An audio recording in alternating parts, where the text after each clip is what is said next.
wai aboki tunanin yana ka tai tun da wallahi wa dole yi tunani ba ni ma matsaloli da sun ma sun shigo mana wallahi yanzu yaro gashi na an ka bar mai kuma da shin tsohi Allah ya riga ya musu cika yanzu ka gani ni na ka kula da shi ni na ka al'amura da shi iya wata lalata tarbiyyar ne da abin nan ne su shi yato wani professor ko kuma yato wani doctor idan ma su samu na ya samu yato wani minister gaskiya haka ne wallahi sun ba shi wallahi haka ne gaskiya kai kokari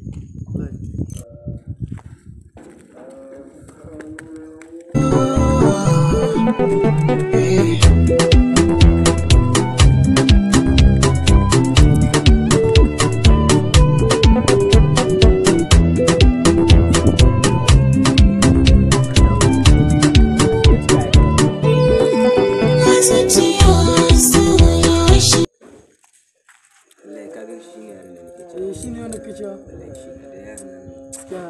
na ga alamun kamar yana da hazaka hali ana hutu shi ka zo na farko amma sai dai akwai mai zanzan kwashi a kutunta mu ni ban da lokaci ka san matsala gaskiya haka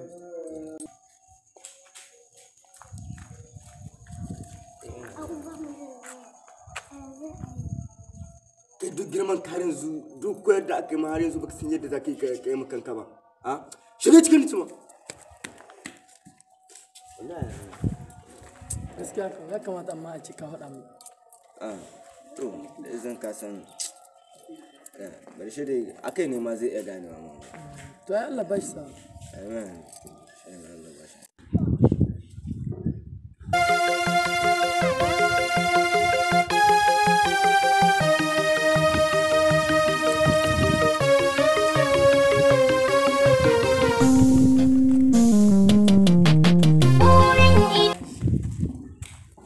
shuru ne babu wani abin da shi sai samun rayuwa yanzu ya abdul zo me yasa naga ka zo baka wani sallama baka biya ka wuce baka san gaida mutane wannan ba halinka ne ba ai kullun gaida mutane kake me yasa ka biyo baka gaida mutane zo in ji dalili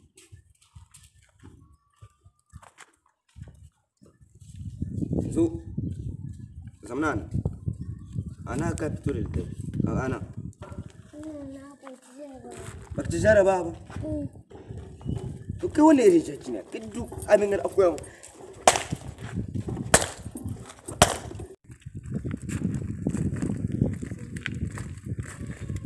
kai na kake samun karmi yaro kana ta duka wallahi wani yaro ne wallahi da kiki yaro na kun bisin ba to yanzu iya za a yi jaraba ma shi kasa cin jaraba ai sai ka zanki koya mai gida kai da ayayen shi don shi bai tsaya ba kenan kana son ya rinka cin jaraba kai nawa na abun ma nawa ne aka go muku to kai ka ji dai police ne yanzu kai ana kana aka ga mai kadda police ba arban da kuna ba